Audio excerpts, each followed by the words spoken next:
The first movement of Ysaÿe's Sonata No. 2 for solo violin is titled Obsession.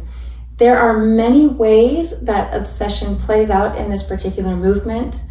It quotes very famous works. It references a sort of sporadic, cyclical way of practicing by the dedicatee violinist Jacques Thibault. It draws on themes of religion, of judgment and redemption, and it ties together quotes of Bach with this sort of, with the polyphonic style that Bach worked into his own sonatas and partitas for violin, with Bach's deep background in religious music and the line between religious and secular writing. The opening of this sonata might make you think you're about to hear a different piece. We're used to hearing it go on.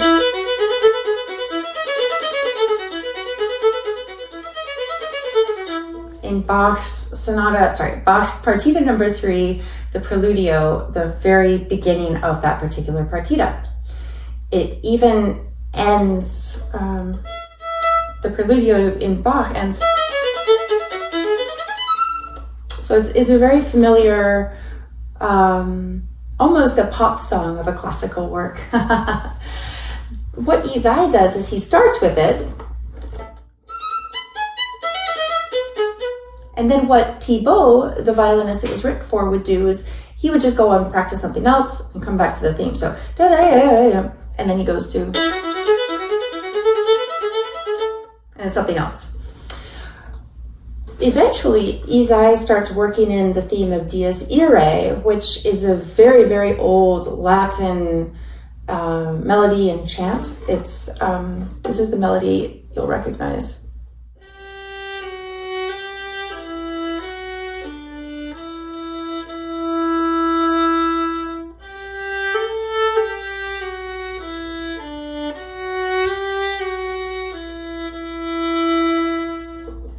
When Bach wrote the Preludio, he was writing 2 or 3 voices at the same time, although you tend to play just one at a time in that particular movement. Ysaÿe puts Dies Irae into one of those voices. It's on the bottom.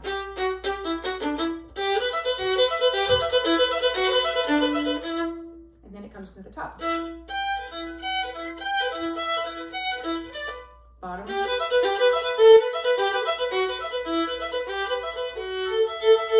Bottom.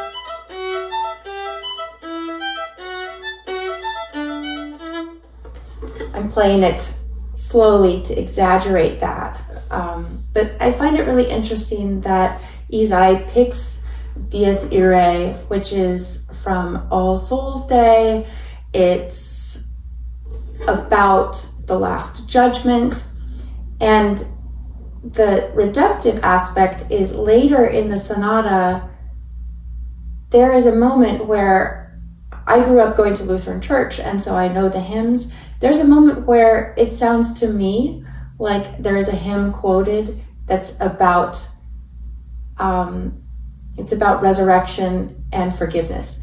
And so it's very interesting also that way is being paved in the course of this movement too. So it's an obsession with Bach, an obsession with practice, an obsession with polyphony, an obsession with the violin, an obsession with the line between dark and light, an obsession with the merging of sacred and secular writing. You can take this obsession in any direction you like. Enjoy!